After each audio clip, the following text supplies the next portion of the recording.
ይኸው ዓይኔ ጠፍቶ ይኸው እግሬ ጠፍቶ ይኸው እጄ ጠፍቶ ያንሰፈስፈኛል ሆዴ ብቻ ቀርቶ። ይህ ቃላዊ ግጥም ከየትኛው ይመደባል? ጤና ይስጥልን። ይህ የስድስተኛ ክፍል አማርኛ ሞዴል ፈተና ቁጥር 4 ነው። መመሪያ 1 ከተራ ቁጥር 1 እስከ 5 ድረስ ያሉት ጥያቄዎች ቃላትና ሐረጋትን መሰረት አድርገው የቀረቡ ናቸው።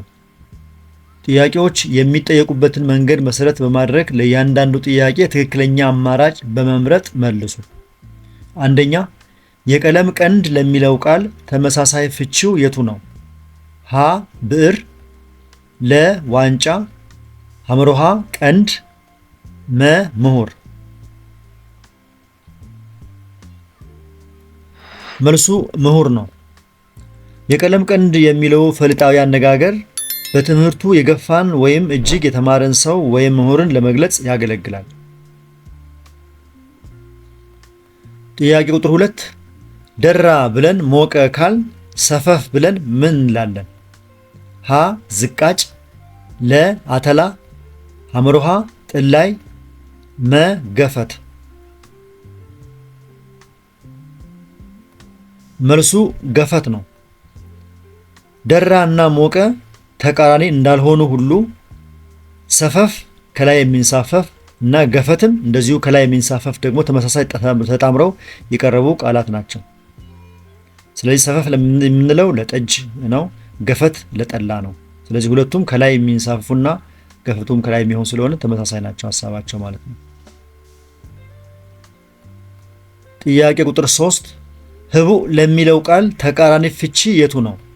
ሀ ድብቅ፣ ለ ስውር፣ ሐመሮሃ ገሃድ፣ መ የማይታይ። መልሱ ገሃድ ነው።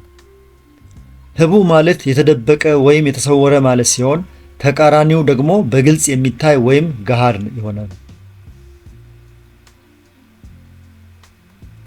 አራተኛ ሂስ ለሚለው ቃል በፍቺ የሚስማማው የቱ ነው?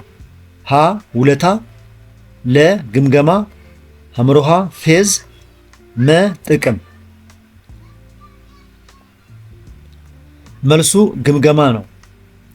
ሂስ ማለት የአንድን ስራ ጠንካራና ደካማ ጎን መለየት ወይም ግምገማ ማድረግ ማለት ነው። ጥያቄ ቁጥር 5 ላመ ለሚለው ቃል ተቃራኒ ፍቺው የቱ ነው? ሀ ተሸረከተ፣ ለ ደቀቀ፣ ሐመሮሃ ተበተነ፣ መ ተሰረቀ።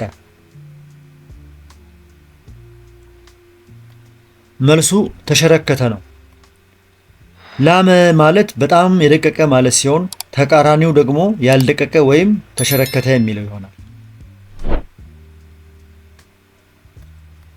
ጥያቄ ቁጥር 6 አሻራቸውን ማስቀመጥ የሚለው ሐረግ አውዳዊ ፍቺ ምንድን ነው? ሀ ምልክት፣ ለ ድርሻቸውን፣ ሐመሮሃ ዓላማ፣ መ እቅድ። መልሱ ድርሻቸውን የሚለው ነው።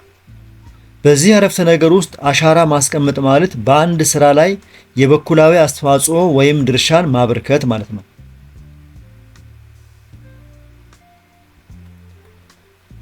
መመሪያ 2 ከዚህ ቀጥሎ ለቀረቡት ልዩ ልዩ ጥያቄዎች መልስ ይሆናሉ ተብሎ ከተቀመጡላቸው አማራጮች መካከል ይበልጥ መልስ የሚሆነውን በመምረጥ መልሱ። ጥያቄ ቁጥር 7 ስለ ቃላዊ ግጥም ትክክል ያልሆነው የቱ ነው? ሀ ተለዋዋጭነት፣ ቃላዊነትና ተከዋኒነት ባህሪያቱ ናቸው። ለ የማህበረሰብን ወግና ባህል ይገልጻል። ሐመሮሃ ባለቤቱ ግለሰብ እንጂ ማህበረሰብ አይደለም። መ ከትውልድ ወደ ትውልድ የሚታለፍ ሀብት ነው።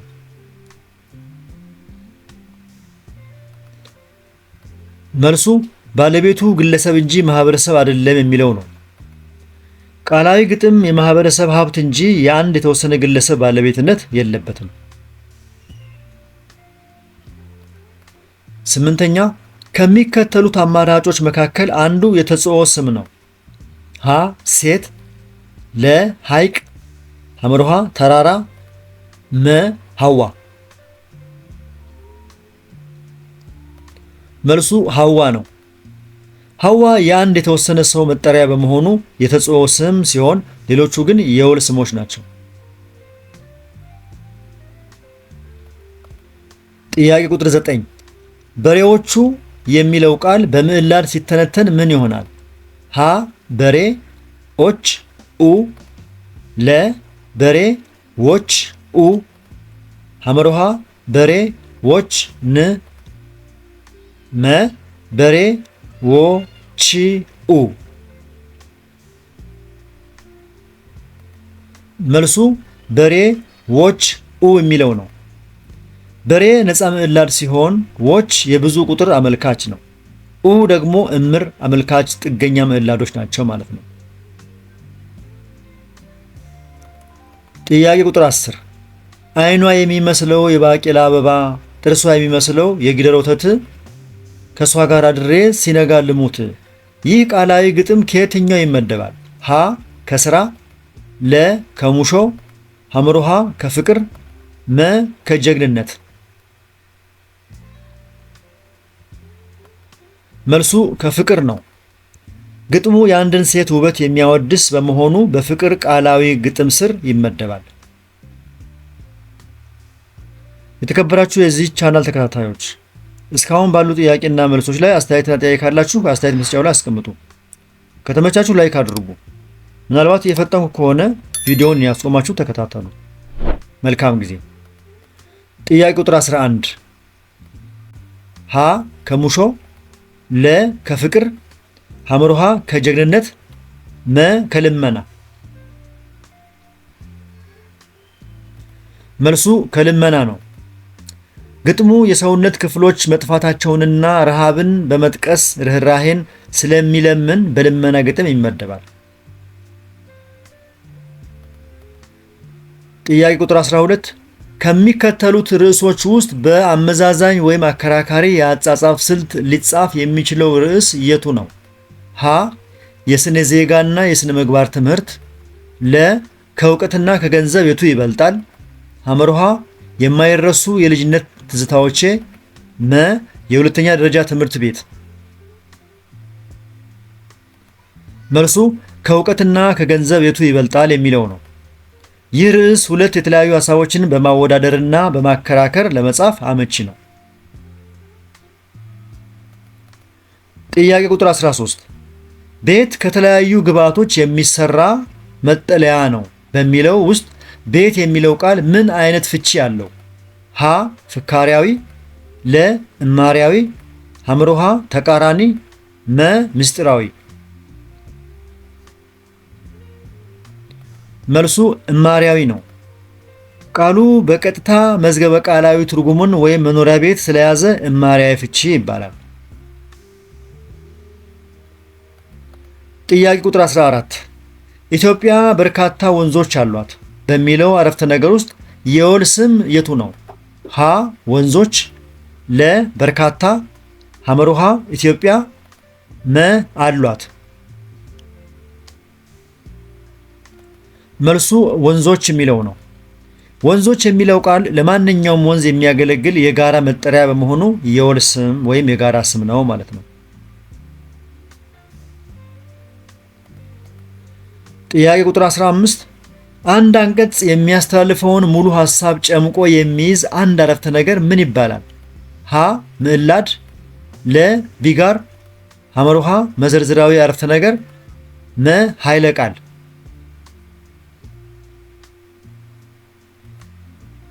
መልሱ ኃይለ ቃል ነው። ኃይለ ቃል የአንድ አንቀጽ ዋና ሐሳብ ማረፊያ የሆነው አረፍተ ነገር ነው። ጥያቄ ቁጥር 16 ከታች ከተዘረዘሩት ሐሳቦች ውስጥ ከቢጋር ጥቅም የማይመደበው የትኛው ነው? ሀ የጽሑፉን መነሻና መድረሻ ይጠቁማል ለ የሐሳብ ቅደም ተከተል እንዳይፋለስ ያደርጋል ሐመሮሃ ከርዕሰ ጉዳዩ እንዳናፈነግጥ ያደርጋል መ በኃይለ ቃልና በመዘርዝር አረፍተ ነገሮች የሚዋቀር ነው። መልሱ በኃይለ ቃልና በመዘርዝር አረፍተ ነገሮች የሚዋቀር ነው የሚለው ነው። ይህ የአንቀጽ እንጂ የቢጋር ወይም የጽሑፍ ንድፍ መገለጫ አይደለም። ጥያቄ ቁጥር 17 ወይም የሚለውን ቃል ተክቶ የሚያገለግለው ስርዓተ ነጥብ የቱ ነው? ሀ አራት ነጥብ፣ ለ እዝባር፣ ሐመርሃ ቅንፍ፣ መ ነጠላ ሰረዝ። መልሱ እዝባር ነው። እዝባር በጽሑፍ ውስጥ ወይም የሚለውን ትርጉም ለመተካት ያገለግላል። ጥያቄ ቁጥር 18 ጎበዝ ተማሪ ሁልጊዜ ተግቶ ያጠናል በሚለው ውስጥ የጊዜ ተውሳከ ግስ የሆነው የቱ ነው? ሀ ጎበዝ፣ ለ ተማሪ፣ ሐመርሃ ተግቶ፣ መ ሁልጊዜ። መልሱ ሁልጊዜ የሚለው ነው። ሁልጊዜ ድርጊቱ የሚከናወንበትን ጊዜ ስለሚያመለክት የጊዜ ተውሳከ ግስ ነው ማለት ነው። ጥያቄ ቁጥር 19 ከሚከተሉት ስሞች ውስጥ እምር አመልካች ጥገኛ ምዕላድ ያለው ቃል የቱ ነው? ሀ ልጁ፣ ለ በግ፣ ሐመርሃ ልጅ፣ መ በጎች። መልሱ ልጁ የሚለው ነው። ምክንያቱም ልጁ በሚለው ቃል ውስጥ ኡ የምትለው ቅጥያ እምር ወይም ወሰን አመልካች ናት። ጥያቄ ቁጥር 20 ጽጌረዳ ለሚለው ቃል ፍካሪያዊ ፍቺው የቱ ነው? ሀ ውብ፣ ለ የማያምር፣ ሐመርሃ የአበባ አይነት፣ መ መጠሪያ። መልሱ ውብ ነው።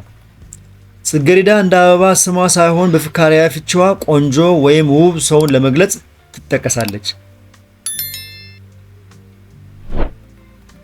21ኛ ቂመኛ በሚለው ቃል ውስጥ ያለው ድህረ ግንድ ቅጥያ የቱ ነው? ሀ አ፣ ለ አኛ፣ ሐመርሃ ኛ፣ መ መኛ።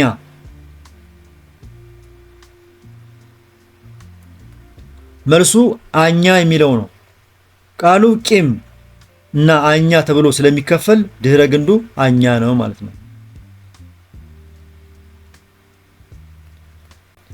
22ኛ የኢትዮጵያ ሴቶችና ሕፃናት ጉዳይ ጽሕፈት ቤት በአህጽሮተ ቃል ሲጻፍ ሀ የ ዝባር ኢ ዝባር ሴ ዝባር ህ ጉ ዝባር ጽ ዝባር ቤት፣ ለ የ ዝባር ሴ ዝባር ህ ዝባር ጉ ዝባር ጽ ዝባር ቤት፣ ሐመርሃ ኢ ዝባር ሴ ዝባር ህ ዝባር ጉ ዝባር ጽ ዝባር ቤት፣ መ ኢሴ ዝባር ህ ዝባር ጉ ዝባር ጽ ዝባር ቤት።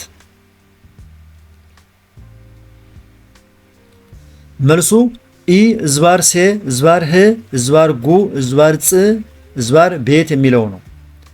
የአንድን ሐረግ የመጀመሪያ ፊደላት በመውሰድና በዝባር በመለየት በአህጽሮት ሲጻፍ በዚህ መልኩ ነው ማለት ነው። ጥያቄ ቁጥር 23 የሐሳብ ቁርኝት ያላቸው አረፍተ ነገሮች ተገጣጥመው የሚፈጥሩት ክፍል የቱ ነው?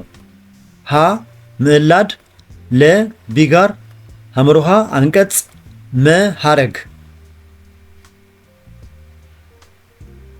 መልሱ አንቀጽ ነው። አንቀጽ የአረፍተ ነገሮች ስብስብ ሆኖ አንድን ወጥ ሐሳብ የሚገልጽ ክፍል ነው። ጥያቄ ቁጥር 24 አንድ ቃል ከመዝገበ ቃላዊ ፍቺ ውጪ ሌላ ትርጉም ሲኖረው ምን ይባላል? ሀ እማሪያዊ ፍቺ፣ ለ ፍካሪያዊ ፍቺ፣ ሐመርሃ ተቃራኒ ፍቺ፣ መ አውዳዊ ፍቺ። መልሱ ፍካሪያዊ ፍቺ ነው። ፍካሪያዊ ፍቺ ማለት የአንድ ቃል ተደራቢ ወይም ምሳሌያዊ ትርጉም ነው።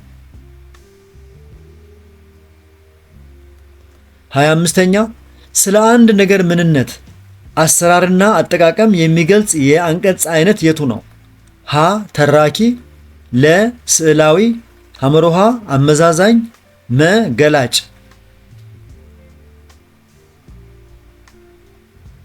መልሱ ገላጭ ነው።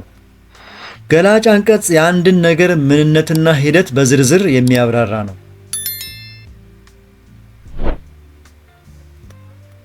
26ኛ ዓለሚቱ በሚቀጥለው ዓመት የ7ኛ ክፍል ተማሪ ትሆናለች የሚለው አረፍተ ነገር ጊዜው የቱ ነው? ሀ የአሁን ጊዜ፣ ለ የትንቢት ጊዜ፣ ሐመሩሃ የኃላፊ ጊዜ፣ መ ጊዜው አይታወቅም። መልሱ የትንቢት ጊዜ የሚለው ነው። ድርጊቱ ገና ወደፊት እንደሚፈጸም ስለሚገልጽ የትንቢት ወይም የወደፊት ጊዜ ይባላል ማለት ነው። 27ኛ የሚከተሉት አረፍተ ነገሮች ተዘበራርቀው ተጽፈዋል። ከተሰጡት አማራጮች መካከል ትክክለኛ ቅደም ተከተላቸውን የያዘው አማራጭ የቱ ነው? ሀ ረሃመትም ሻንጣዋን ይዛ ታክሲ ውስጥ ገባች። ለ ረሃመት እንደተራመደች መገናኛ እያለ አንድ ታክሲ አጠገቧ ቆመ። ሐመሩሃ ቅዳሜ ጠዋት ረሃመት ልብሶቿን በሻንጣዋ አስገብታ ደህና ዋሉ ብላ ወጣች። መ ትንሽ እንደሄደች ታክሲው እንዲያቆምላት ጠይቃ ወረደች። ለእነዚህ አረፍተ ነገሮች ትክክለኛው ቅደም ተከተል የትኛው ነው? ሀ ለ ሐመሩሃ መ፣ ለ ሐመሩሃ ለ መ ሀሌታ ውሃ፣ ሐመሩሃ መ ለ ሀሌታ ውሃ ሐመሩሃ መ ሐመሩሃ ለ ሀሌታ ውሃ መ።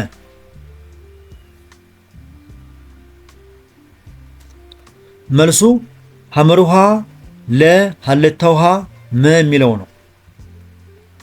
መጀመሪያ ሻንጣ መያዝ ሐመሩሃ ላይ የተጠቀሰው ነው። ከዛ የታክሲ መቆም ለስለ የተጠቀሰው ነው። ቀጥሎ ታክሲ ውስጥ መግባት ሀሌታ ውሃ፣ በመጨረሻም ከታክሲ መውረድ መ ትክክለኛው የታሪክ ቅደም ተከተል ነው ማለት ነው። ጥያቄ ቁጥር 28 ልጁ ወደ ትምህርት ቤት እየሄደ ነው የሚለው አረፍተ ነገር ጊዜው የቱ ነው?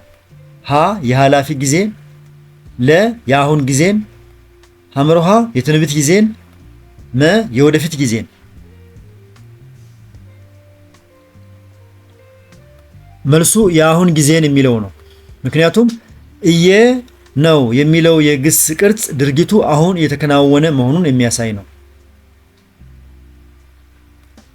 ጥያቄ ቁጥር 29 ከታች ከተዘረዘሩት ቃላት ውስጥ ቅድመ ግንድ ቅጥያ ያለው የቱ ነው? ሀ መጣች፣ ለ በላች፣ ሐመሩሃ ሄደች፣ መ እንደመጣች። መልሱ እንደመጣች የሚለው ነው። እንደ የሚለው ቅጥያ ከግንዱ በፊት ስለገባ ቅድመ ግንድ ቅጥያ ይባላል። ጥያቄ ቁጥር 30 ከሚከተሉት ውስጥ ትርጉም አዘል የሆነ የመጨረሻ የቋንቋ ንዑስ ክፍል የቱ ነው? ሀ ሐረግ፣ ለ አንቀጽ፣ ሐመሩሃ ምዕላድ፣ መ አረፍተ ነገር። መልሱ ምዕላድ ነው። ምዕላድ ትርጉም የሚሰጥ ትንሹ የቋንቋ አካል ነው። ጥያቄ ቁጥር 31 ብዙ ቁጥር አመልካች ጥገኛ ምዕላድ የቱ ነው? ሀ አዊ፣ ለ ዎች፣ ሐመሩሃ ኤ፣ መ ኡ። መልሱ ዎች የሚለው ነው። በአማርኛ ቋንቋ ዎች ስሞችን ወደ ብዙ ቁጥር ለመቀየር የሚያገለግል ቅጥያ ነው።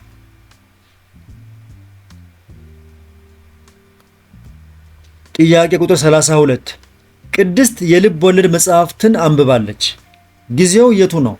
ሀ የአሁን ጊዜ፣ ለ የትንቢት ጊዜ፣ ሐመሩሃ ኃላፊ ጊዜ፣ መ የወደፊት ጊዜ።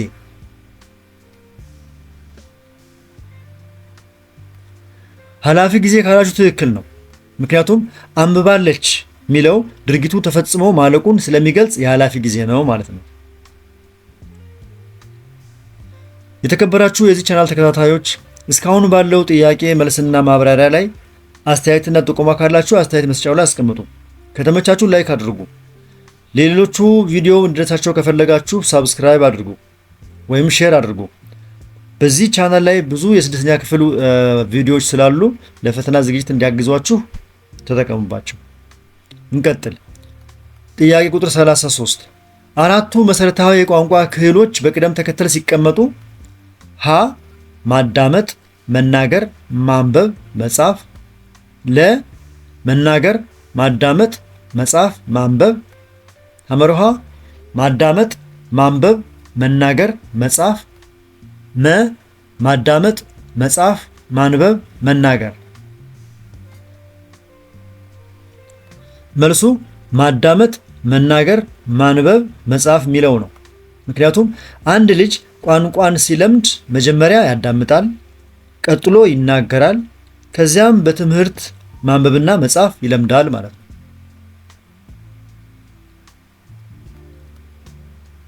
34ኛ በበጋ ረስ ቢሉት ፀሐይ እየፈራ በሐምሌ ረስ ቢሉት ዝናብ እየፈራ ልጁ እንጀራስ ቢለው በጅብ አስፈራራ የሚለው ቃላዊ ግጥም ለምን አይነት ሰው የሚገጠም ይመስላችኋል?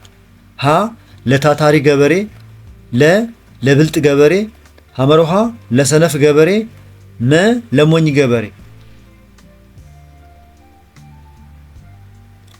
መልሱ ለሰነፍ ገበሬ ነው። ግጥሙ ስራን በምክንያት ወደ ኋላ የሚያስተላልፍን ሰነፍ ሰው የሚገልጽ ነው ወይም የሚገስጽ ነው። 35ኛ ከሚከተሉት ስሞች ውስጥ የወል ስም የሆነው የቱ ነው? ሀ አዋሽ፣ ለ ራስ ዳሸን፣ ሐመሩሃ መቅደላ፣ መ ሐይቅ።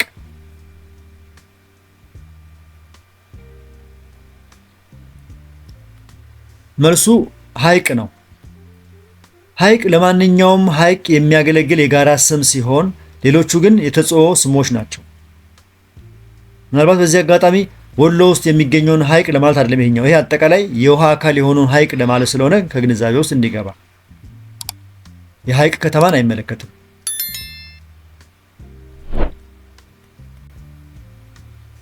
ቀጥሎ ያለው ምንባብ ካነበባችሁ በኋላ ከምንባቡ የወጡ ጥያቄዎችን መልሷቸው። የምንባቡ ርዕስ የአቡቲ አባት ይላል። የጌቱ ዶዮ የደፈረሱ አይኖች ከፊት ለፊቱ ደፋ ደፋ በሚሉ ሽማግሌ ላይ እንደተሰኩ ናቸው።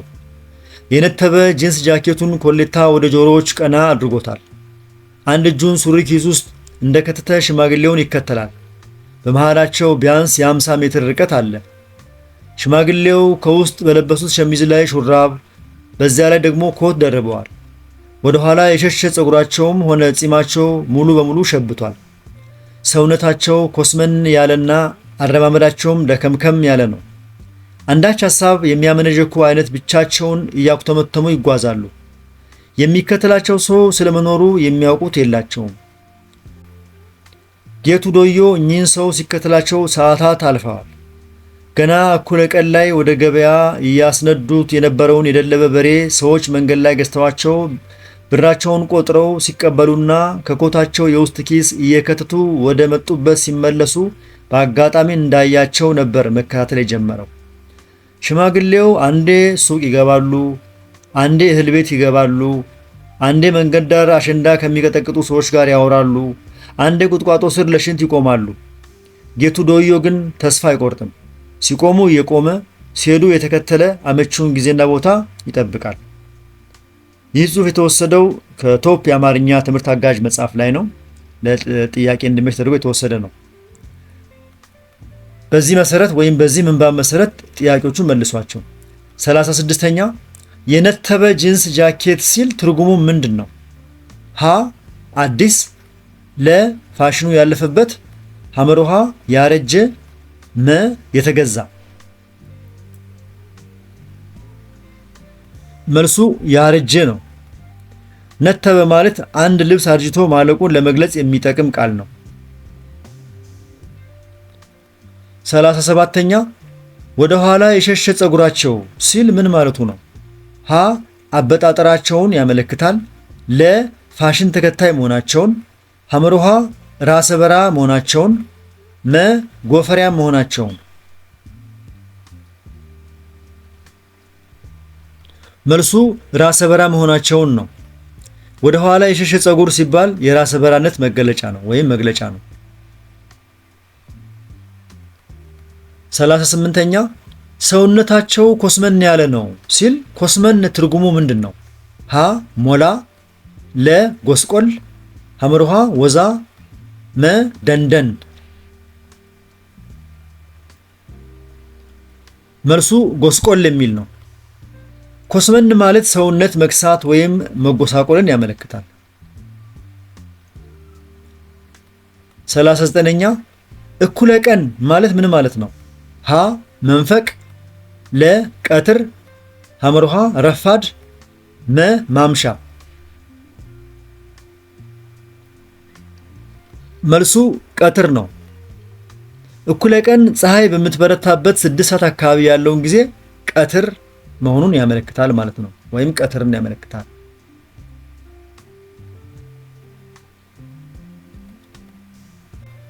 እስካሁን 40 ጥያቄዎች ከነመልሶቻቸውና ከነማብራሪያዎቻቸው ቀርበዋል። በቀረቡ ጥያቄዎች ላይ አስተያየትና ጥቆማ ካላችሁ በአስተያየት መስጫው ላይ አስቀምጡ። ከተመቻችሁ ላይክ አድርጉ። የመጨረሻው ጥያቄ ቁጥር 40 ነው። የደለበ በሬ ሲል የደለበ ትርጉሙ ምንድን ነው? ሀ የወፈረ፣ ለ የደነደነ፣ ሐመርሃ የተቀለበ፣ መ የከሳ።